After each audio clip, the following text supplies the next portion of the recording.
Hello मित्रों, spiritual ज्ञान में आपका स्वागत है। गौतम बुद्ध को कुछ व्यक्तियों के साथ प्रवचन कर रहे थे, तो उन्होंने कहा कि आपको रास्ता तय करना है, चाहे कितनी कठिनाइयां आ जाए, लेकिन उसे रास्ते से विचलित नहीं होना है, हमेशा रास्ते को पकड़े रहना है। तो गौतम बुद्ध उन सभी व्यक्तियों को एक कहानी के माध्यम से यह बताया कि तुम्हें किस रास्ते पर जाना है। अगर मेरे वीडियो में पहली बार है तो वीडियो को लाइक और सब्सक्राइब जरूर कर दे, कमेंट में नमो बुद्धाय जरूर लिखें। कभी कभी जिंदगी एक ऐसे मोड़ पर ले आती है जहां इंसान खुद से सवाल करता है, क्या अब कोई रास्ता बाकी नहीं। उस क्षण जब चारों ओर अंधेरा हो और हर दिशा में बंद दरवाजे दिखाई दें, तो दिल की दीवारों पर दस्तक देती हैं पुरानी यादें, खोए हुए सपने और अधूरी इच्छाएं। क्या वास्तव में रास्ते बंद हो जाते हैं, या हमारी आंखों में बस धुंध छा जाती है? क्या वह समय हमारी परीक्षा लेता है, या हमें एक नए रास्ते की ओर धकेलता है जिसकी कल्पना हमने कभी नहीं की थी? ये कहानी एक ऐसे ही इंसान की है जिसके जीवन में रास्ते बंद होते चले गए। हर दरवाजा जैसे बंद हो गया हो, हर सपना जैसे चकनाचूर हो गया हो। परंतु इंसान की जिजीविषा, जीने की चाह इतनी सहज नहीं होती।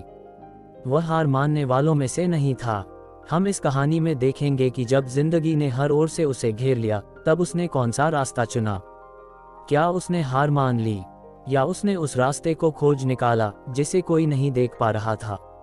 ये सिर्फ एक व्यक्ति की कहानी नहीं है, बल्कि हम सब की कहानी है। हम सब किसी न किसी मोड़ पर इस सवाल से टकराते हैं, अब क्या? और शायद इस कहानी में हमें उस सवाल का जवाब मिल जाए। चलिए कहानी को शुरू करते हैं। एक टूटी हुई खिड़की। रात के 2 बज रहे थे। शीतल हवाएं खिड़की के टूटी हुई कांच से भीतर प्रवेश कर रही थीं। कमरे की दीवारें ठंडी पड़ चुकी थीं, जैसे उन्होंने भी जीना छोड़ दिया हो। एक कोने में बैठा हुआ आदमी, जिसका नाम आदित्य था, न जाने कितनी देर से वही एक बिंदी पर नजरें टिकाए बैठा था। उस बिंदी के पार वह क्या देख रहा था, कोई नहीं जानता। शायद अतीत, शायद भविष्य, या शायद कुछ भी नहीं। टीवी की स्क्रीन पर अब भी वही पुराना न्यूज़ चैनल चल रहा था। कोई युद्ध की खबरें दे रहा था, लेकिन आदित्य के जीवन में तो पहले ही युद्ध छिड़ा हुआ था। यह बाहरी युद्ध अब उसे सुनाई नहीं देता था। वह अपनी ही लड़ाई में उलझा हुआ था। आदित्य की जिंदगी कभी इतनी नहीं थी। वह एक सफल इंजीनियर था, अच्छी नौकरी, एक सुंदर परिवार और सपनों से भरी आंखें। परंतु किस्मत के खेल ने सब कुछ छीन लिया। 2 साल पहले एक कार दुर्घटना में उसकी पत्नी अनवी और बेटी सिया की मौत हो गई थी।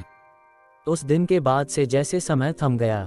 वह दिन, वो शाम, वो चीखें, वो खून, सब कुछ उसके ज़हन में जैसे ठहर गया था।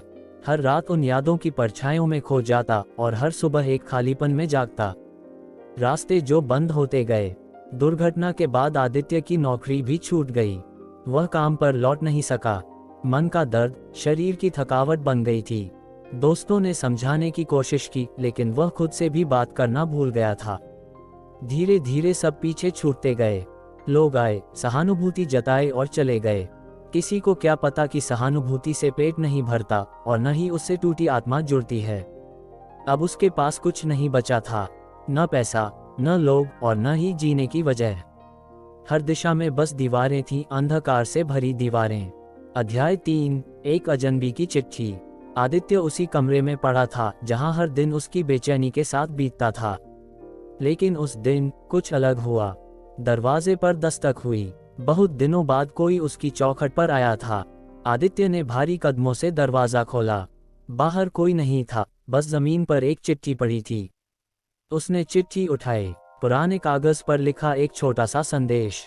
जब सब दरवाजे बंद हो जाएं, तब एक खिड़की खोजो, और अगर वह भी न मिले तो दीवार तोड़ दो, एक हमसफर। आदित्य अचंभित रह गया। ये कौन था और यह क्यों लिख गया? लेकिन पहली बार उसके मन में एक हलचल हुई। क्या वाकई कोई रास्ता है? क्या अब भी कुछ हो सकता है? आत्मा की खोज। उस रात आदित्य ने नींद की गोली नहीं खाई।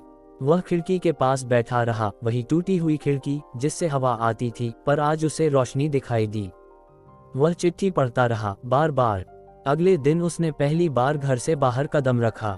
बाहर की दुनिया बदली नहीं थी, लेकिन आदित्य के भीतर कुछ बदलने लगा था। उसने सोचा, मैं क्यों नहीं ढूंढ सकता वह खिड़की। वह उसी पार्क में गया जहां कभी सिया झूला झूला करती थी। झूले अब भी वहां थे, लेकिन सूने। वह देर तक बैठा रहा। तभी एक बच्ची दौड़ती हुई आई और उसके पास आकर बैठ गई। अंकल, आप उदास क्यों हैं? उस बच्ची ने पूछा। आदित्य को नहीं पता था कि वह क्या जवाब दे। उसकी आंखें भर आईं। बच्ची ने उसका हाथ थामा और कहा, माँ कहती हैं, जब हम रोते हैं तो भगवान हमारा डेख ले लेते हैं। ये वाक्य आदित्य के दिल में कहीं गहरे उतर गया। फिर से जीने की चाह। उस दिन के बाद आदित्य ने उस बच्ची को रोज पार्क में देखा। उसका नाम रावी था। एक दिन रावी की माँ माया उससे मिलने आई। माया ने आदित्य की आंखों में छुपे दर्द को पढ़ लिया। उसने कहा, कभी कभी हम इतने खो जाते हैं अपने डेख में कि हमें दिखता नहीं कि हम अब भी किसी के लिए मायने रखते हैं। माया एक समाज सेवी थी। वह उन बच्चों के साथ काम करती थी जिन्होंने अपने माता पिता खो दिए थे। उसने आदित्य से कहा, क्या तुम इन बच्चों के लिए समय दे सकते हो? आदित्य चौंका। मैं कैसे? तुम्हारे पास दर्द है, लेकिन यही दर्द तुम्हें उनकी जरूरत समझा सकता है। नई राह। धीरे धीरे आदित्य उन बच्चों के साथ समय बिताने लगा। उनके मासूम सवालों और हंसी ने उसके भीतर दबी रोशनी को जगाना शुरू कर दिया। हर दिन वह कुछ देर उनके साथ रहता, कहानियां सुनाता और खुद से मिलना शुरू करता। एक दिन एक बच्चा बोला, आदित्य अंकल, आप मेरे पापा बन जाओगे क्या? उस क्षण आदित्य के भीतर कुछ टूटकर जुड़ गया। वह फूट फूट कर रो पड़ा। इतने दिनों बाद वह अपने आंसुओं में राहत महसूस कर रहा था। बंद दरवाजों के पार अब आदित्य के जीवन में मकसद था। वह अपने दर्द को उन बच्चों की मुस्कान में घोल चुका था। उसे समझ आ चुका था, रास्ते बंद नहीं होते, हम ही देखना छोड़ देते हैं। उसने माया के साथ नई राहें। अब वह उन लोगों के लिए खड़ा था जो खुद को अकेला समझते थे। और उस चिट्ठी का रहस्य। एक दिन माया ने कहा, वह चिट्ठी मैंने लिखवाई थी रावी से। मैं चाहती थी तुम फिर से जीना शुरू करो। आदित्य मुस्कुराया और कहा, उस चिट्ठी ने मेरी जान बचा ली। जब जिंदगी के सारे रास्ते बंद हो जाएं, तो एक खिड़की खोलो, और अगर वो भी न मिले तो दीवार तोड़ दो, क्योंकि अंधेरे के बाद रोशनी है, दर्द के बाद राहत है, और हर अंत के बाद एक नई शुरुआत है। उम्मीद करते हैं कहानी आपको पसंद आई होगी। अगर पसंद आई है तो वीडियो को सब्सक्राइब जरूर करें, कमेंट में नमो बुधाया जरूर लिखें।